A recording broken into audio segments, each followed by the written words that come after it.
அறக்கடையன்னானேன்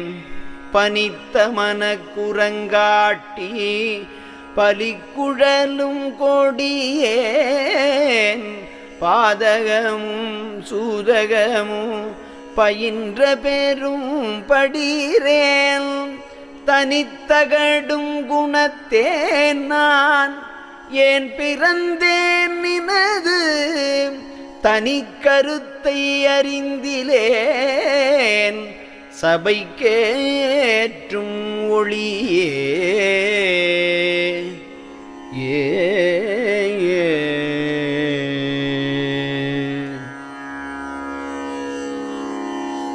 ஏறுகின்றேம் என மதித்தே இறங்குகின்ற கடையேன் ஏதமெல்லாம் நிறை மனத்தேன் இரக்கமிலா